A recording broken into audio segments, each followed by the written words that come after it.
Economics का meaning है management of resources, optimum utilisation of resources, better allocation of resources या फिर selection choice of best alternate. अब ये जो वर्ड है कौटिल्य या चाणक्य विष्णुगुप्त एक ही पर्सन के नाम है। इन्होंने एक बुक दी थी द अर्थशास्त्र, तो हिंदी में इसका मीनिंग होता है इकोनॉमिक्स का अर्थशास्त्र। तो ये वर्ड जो है इस बुक से लिया गया है, जिसमें अर्थ का मीनिंग होता है मनी या वेल्थ। लेकिन जो बुक है ये the book relate to political aspect है, स्टेट क्राफ्ट से, मतलब पॉलिटिकल चीज़ों से रिलेट करती है। अब आया हमारा नेक्स्ट फादर ऑफ इकोनॉमिक्स या फिर मॉडर्न इकोनॉमिक्स, तो वो थे हमारे एडम स्मिथ। कहाँ से हैं ये? स्कॉटलैंड, यूनाइटेड किंगडम से। इनकी 3 बुक्स हैं, द वेल्थ ऑफ नेशन, एक the invisible hand, the theory of moral sentiment. ये 3 बुक हो गई। इसके अलावा अब आगे बढ़ेंगे the father of micro economics, ये कहे जाते हैं अल्फ्रेड मार्शल, जो ब्रिटेन के हैं। इन्होंने बुक लिखी है द प्रिंसिपल ऑफ इकोनॉमिक्स।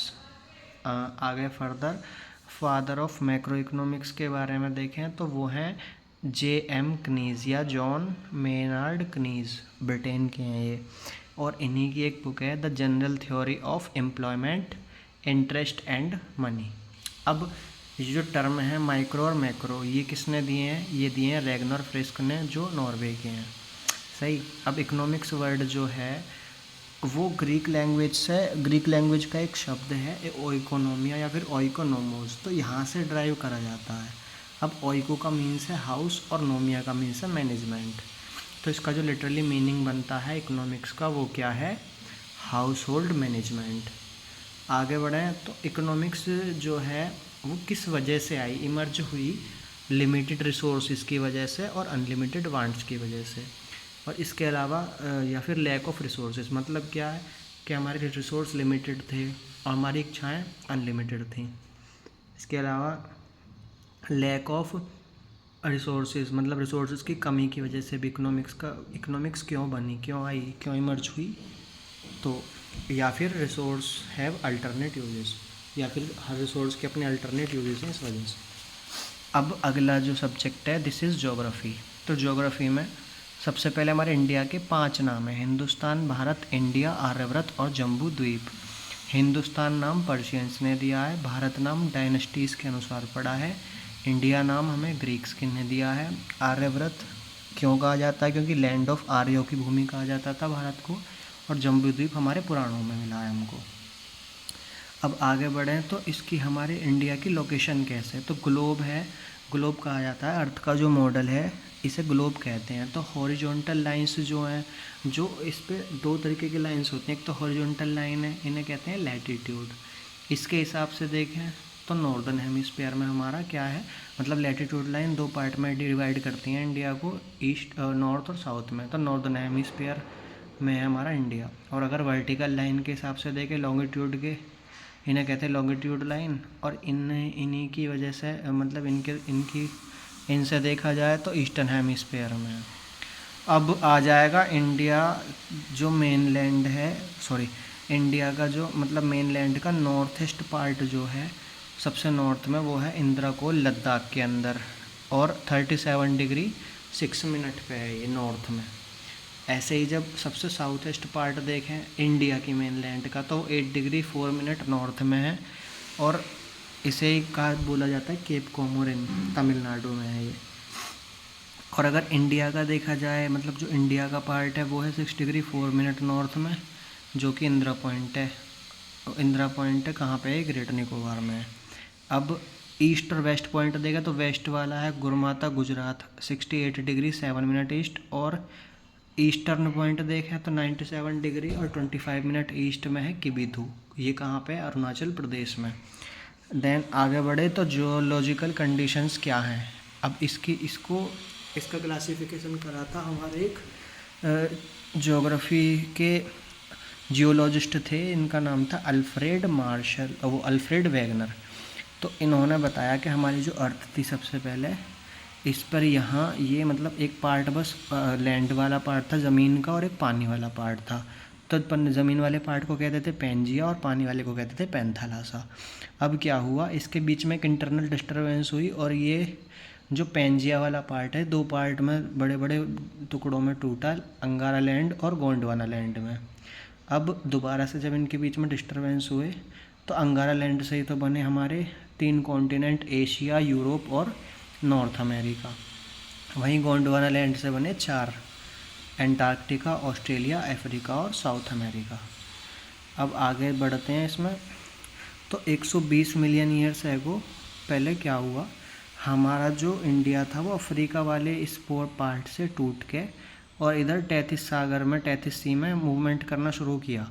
और जब वो यहाँ बीच में पहुँचा तो इसे कहते हैं रियूनियन हॉटस्पॉट, क्योंकि यहाँ पे ही इसके अंदर मिनरल्स की बेल्ट बन गई, मतलब मिनरल्स इकट्ठा हो गए और फिर ये आगे की तरफ ऐसे ही बढ़ता चला गया और जाके एशिया से यहाँ टकरा गया।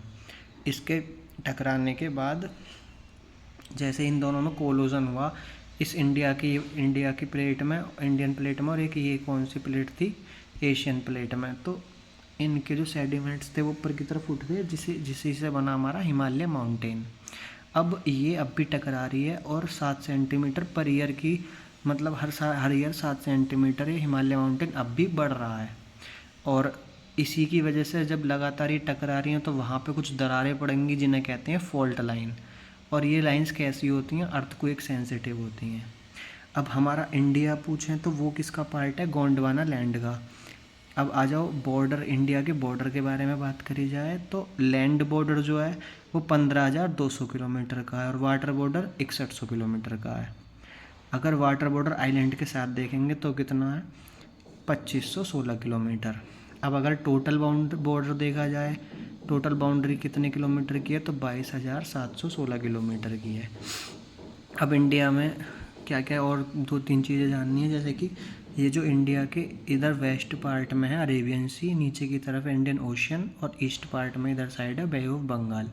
और ये जो इंडिया का नीचे वाला साउथ इंडिया है, ये जो है तीन साइड से पानी से घिरा हुआ है, इसीलिए से कहते हैं peninsula. Now move to history.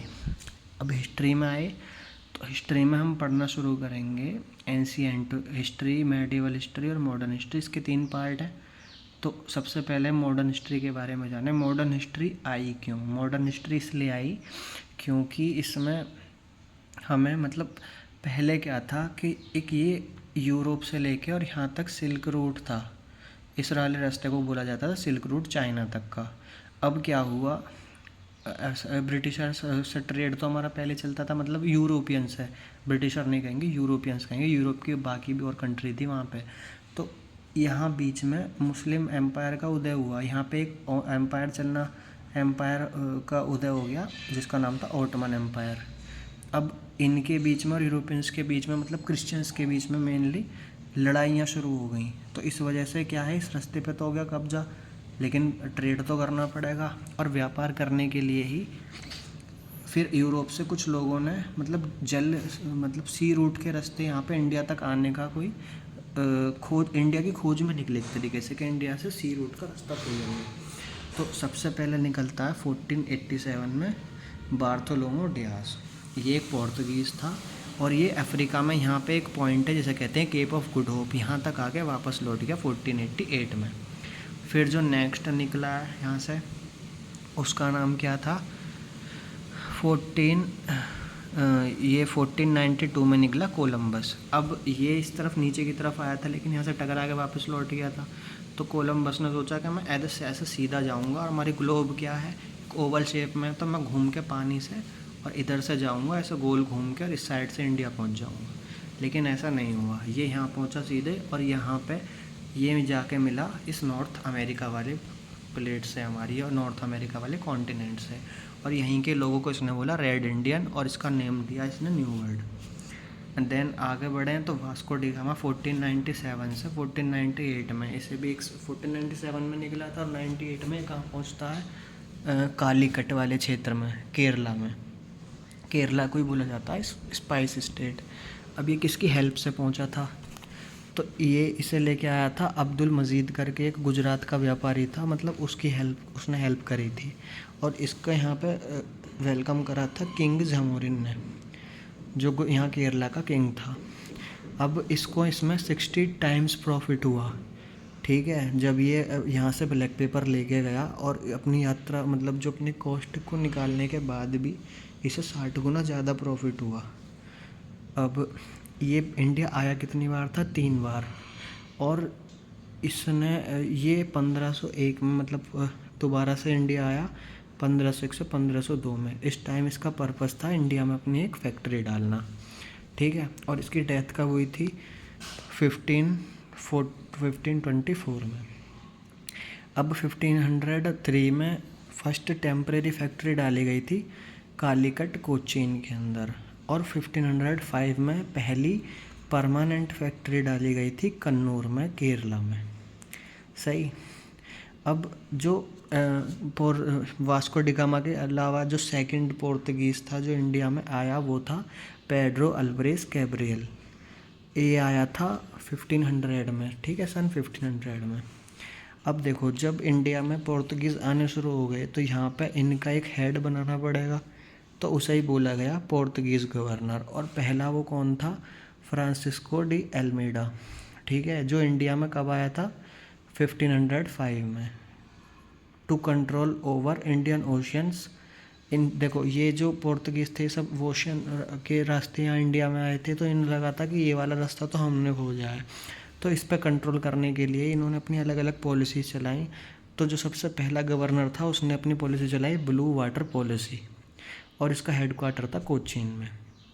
अब जो अगला नेक्स्ट वो आएगा गवर्नर पोर्तुगीज़ का, वो था अल्फोंसो डी अल्बुकर्क, जो कि रियल फाउंडर माना जाता है, और इसी ने गोवा को एक्वायर कर लिया था बीजापुर के सुल्तान से 1510 में। और पोर्तुगीज़ को एनकरेज करा कि तुम इंडिया की तरफ देखो और इंडिया में ही अपनी शादी वगैरह करो। और इसने एक और चीज़ चलाई थी, इसने भी इस समुद्री सी रूट पर ही एक कार्टिजेंट कैफाइल सिस्टम का इंट्रोडक्शन दिया। मतलब ये एक ऐसा लाइसेंस देते थे ये लोग इस रास्ते मतलब इस एरिया में से जो कोई भी इंडिया के मतलब इस एरिया में सी के अंदर, समुद्र के अंदर मेनली ट्रैवल करेगा तो उसे टैक्स देना होगा, और ये लोग उसका एक लाइसेंस इशू करेंगे, वो तभी व्यापार इसमें कर सकता है। सही है। और इनका प्रभाव इतना ज़्यादा था कि मुगल्स को भी इन्हें क्या देना पड़ता था? टैक्स देना पड़ता था। अब इनके कंट्रीब्यूशन क्या क्या हैं? तंबाकू, पोटैटो, टमाटो, ठीक है, कैशियो, मेज़ और पपाया। ये तो हो गए हमारे थोड़े से मतलब एग्रीकल्चर फील्ड में। वहीं प्रिंटिंग प्रेस स्टार्ट करी थी इन्हीं लोगों ने, और ये सबसे पहले आने वाले यूरोपियंस थे और सबसे बाद में गए थे। और इन्हें जो सबसे लास्ट में निकाला गया था वो गोवा एंड दमन द्वीप से 1961 में निकाला गया था, वो भी एक मिलिट्री ऑपरेशन के द्वारा। अब आया हमारा पॉलिटी सब्जेक्ट। तो पॉलिटी जब हम भारत के पॉलिटी राजनीति को मतलब पढ़ने की जब कोशिश करेंगे तो इसमें हम सबसे पहले पढ़ेंगे क्या कि इसका हिस्ट्री क्या है। हमारा जो पॉलिटी में हम बेसिकली पढ़ते क्या है अपने कॉन्स्टिट्यूशन को, तो ये बना कैसे। सही। तो उसमें कुछ एक्ट आए जब ब्रिटिशर्स ने इंडिया में रूल करना स्टार्ट करा एक तरीके से, तो धीरे धीरे क्या हुआ, अब ब्रिटेन की गवर्नमेंट ने कुछ एक्ट बना के भेजे जिनको यहाँ पे मतलब अप्लाई करा गया, और धीरे धीरे उन्हीं से ही हमने इकट्ठा करते एक हमें समझ हुई कि हाँ कॉन्स्टिट्यूशन क्या होना चाहिए, किस तरीके का होना चाहिए। तो इसके बारे में तो बाद में पढ़ेंगे। सबसे पहले देखते हैं कि प्रोटोकॉल लेटर किसी नेशन के लिए उसे ही कहते हैं कॉन्स्टिट्यूशन। ठीक है। अब जो बॉडी कानून को बनाती है वो होती है लेजिस्लेचर, और जो उस कानून को इम्पोज करती है लोगों के ऊपर वो होती है एग्जीक्यूटिव। और सेंट्रल लेजिस्लेटिव बॉडी हमारी क्या है? पार्लियामेंट है। ठीक है। नेक्स्ट अगर पढ़ें तो एक क्वेश्चन आ जाता है कभी कभी कि वाइसरॉय की पोस्ट किसने क्रिएट करी थी, तो 1858 में क्रिएट करी गई थी ये। ठीक है, ब्रिटेन गवर्नमेंट द्वारा। अब सबसे पहला एक्ट जो आता है ब्रिटिशर्स का, ये आता है 1773 का रेगुलेटिंग एक्ट। तो ये कब आया, मतलब किस टाइम आया था? यहाँ पर इस टाइम ब्रिटेन के पीएम थे फ्रेडरिक नॉर्थ, और इन्होंने ये किसकी डिमांड पे आया था ये एक्ट जो है, तो सीक्रेट कमेटी इन्होंने बनाई थी, उसके डिमांड पे आया था। और इसके एम्स या ऑब्जेक्टिव क्या थे कि to control over the work of East India Company by Britain government और करप्शन को एबोलिश करना, इन 2 चीज़ों के लिए आया था ये। अब इससे पहले थोड़ा सा इसका ये एक्ट आया किस लिए, तो उसका रीज़न समझने की थोड़ी कोशिश करें। तो आफ्टर 1765 62 युद्ध हुए थे ब्रिटिशर्स के मेनली, जिसके बाद से उनका प्रभाव इंडिया में बढ़ा। तो 1765 में बैटल ऑफ बक्सर का जो युद्ध हुआ था उसकी वो इलाहाबाद की ट्रीटी से ख़त्म हुआ, और यहीं से जो है ईस्ट इंडिया कंपनी का एडमिनिस्ट्रेशन इंडिया में स्टार्ट हो गया। सही। अब बंगाल का फर्स्ट गवर्नर जो था इसी के बाद बनेगा, इस ट्रीटी के बाद ही, जो था रॉबर्ट क्लाइव। और इसी ने क्या करा था, इसके वर्क क्या थे, इसने स्टार्ट कर दी थी डायरकी इन बंगाल में मतलब डबल टैक्स लोगों को देना पड़ता था। एक तो जो बंगाल का गवर्नर जो अब रॉबर्ट क्लाइव बन गया है उसको देंगे, और दूसरा जो बंगाल का नवाब हुआ करता था वहाँ का शासक, उसे देंगे, और फिर वो शासक भी उन्हीं को टैक्स देगा, ब्रिटिशर्स को ही, जो गवर्नर होगा बंगाल का। अब अच्छा, ये बंगाल में ही क्यों हुआ, देखो इनकी 3 प्रेसिडेंसी हुआ करती थी जहाँ से ये लोग व्यापार करते थे ब्रिटिशर्स, बॉम्बे, मद्रास और बंगाल। तो इनका मतलब ये सब चीज़ें बंगाल के अंदर से क्यों स्टार्ट हुई, क्योंकि बंगाल में ही क्या था, इनका ट्रेड और एडमिनिस्ट्रेशन दोनों चीज़ें थी। तो हम जो भी चीज़ मेनली पढ़ेंगे वो बंगाल से रिलेटेड पढ़ेंगे, और बॉम्बे, मद्रास उसके अंडर रह के काम करेंगे।